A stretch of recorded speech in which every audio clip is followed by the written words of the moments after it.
Broadcasting from the inner sanctum of human emotion. Just Got Personal, America's first competition talk show. You're in the hub.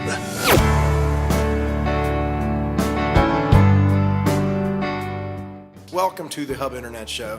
I'm your host, Joel Aaron, joined all this week by Heidi, Liz, and Neil on the program. And don't forget to go back to Wednesday's show last week and vote on whether Heidi or Neil won the face-off debate.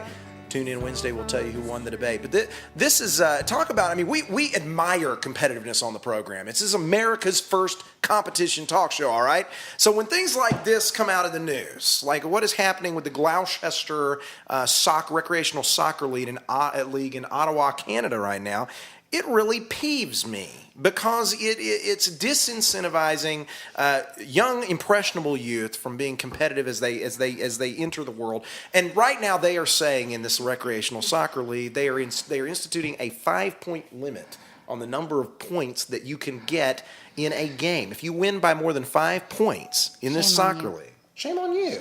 How dare you go that far? This is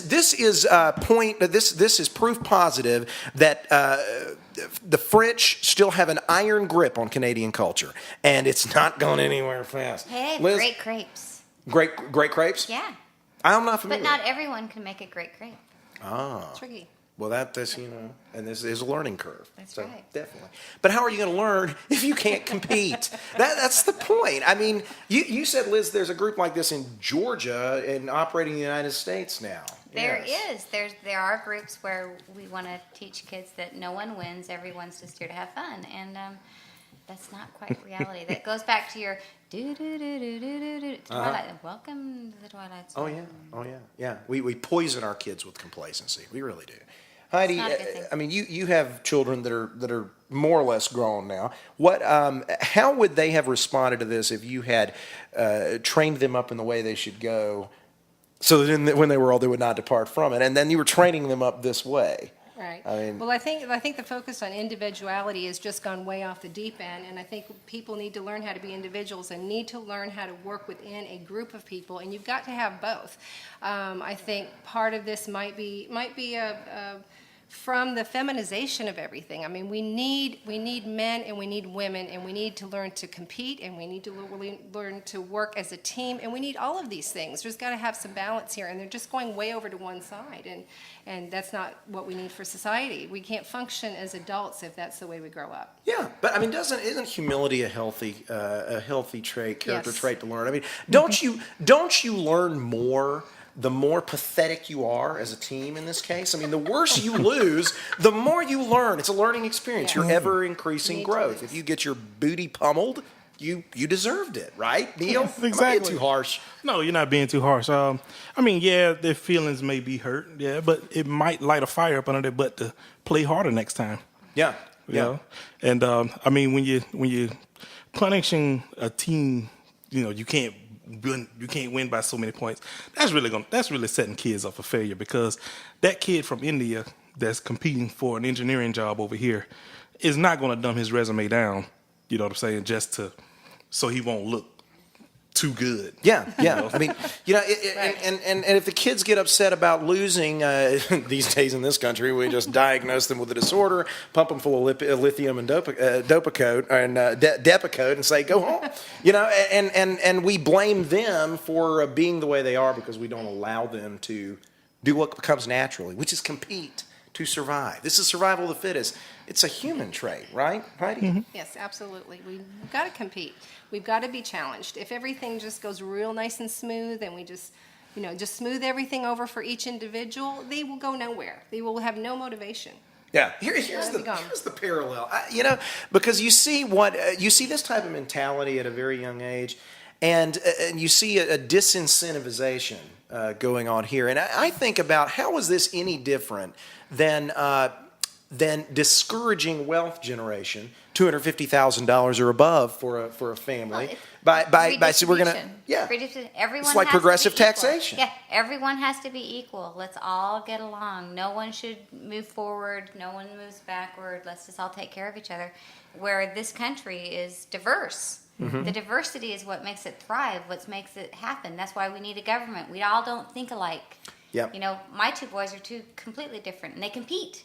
And I love it. Yeah. Well, and that's the thing. Encourage it. And you have two boys. Oh, yeah. Now, this is an interesting thing, too, because the competitive nature really, really comes out young in boys. I'm one of three brothers, and we certainly had it growing up. How does this affect boys, I think, differently and even more adversely than I would think it would affect girls in some ways, as far as an identity crisis goes? Not so. You tell them they can't compete. Well, I could never tell my boys that they couldn't compete. I mean, I think that their heads would explode. Literally. I mean, they are very. They leave home at competitive. 5. Like, You're out the door. compete with this. Yeah, I'll see you when I'm 30, Mom. So. No, but girls are very competitive as well, but in different areas. You know, you look at how kids are raised in that, and all kids are competitive. They're competitive against each other. They're competitive against girls and boys and boys and girls and boys. It's that whole collective mix, and it's a good thing. Mm-hmm. It's a very, very good thing. Yeah. The real That's world why is thrive in it. competitive. Yeah. You know, I wonder, you know, what would have happened if that coach in North Carolina would have just said to Michael Jordan, when, hey, you know, everybody's the same. Everybody's good. You're good enough. Come on in. And not cut him from the team. You know, would he have turned into the greatest basketball player of all time? Probably not. No, and it's a very good. I mean, it's you play with the Harlem Globetrotters, you get better. That's the kind of thing that's happening. And honestly, I think cutting somebody off at a certain point, point count in a soccer game. Back in the '80s, we would have called this a pyramid scheme because like we deserve to point. They're going to siphon you off and give you back to the company. This is, don't even work any harder than that. It would be useless to do so. But they said that there were only, the board is defending themselves, saying all they're trying to do is make this fair for the kids. They don't want it to get egregious. They don't want anybody to go home with their feelings hurt. And they're only about 1% of the parents that are hacked off about this. Interestingly, Sounds like a teachers union. Yeah. That's what it's about. Yeah. Okay, and so these children grow up, and there's no sense of competition and no sense of being challenged. So then you have 4 Republicans running for one district in District 4 of Georgia.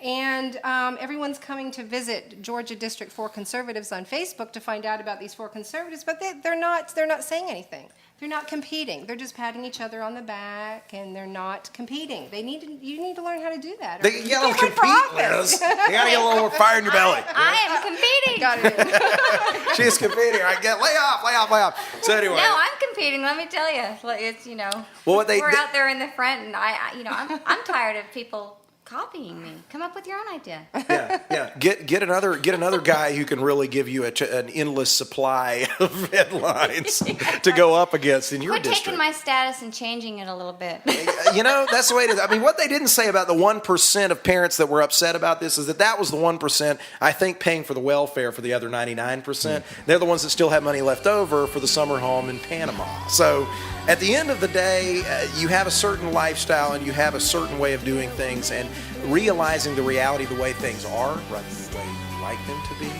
is the first step toward becoming a healthy adult. We'll see you tomorrow.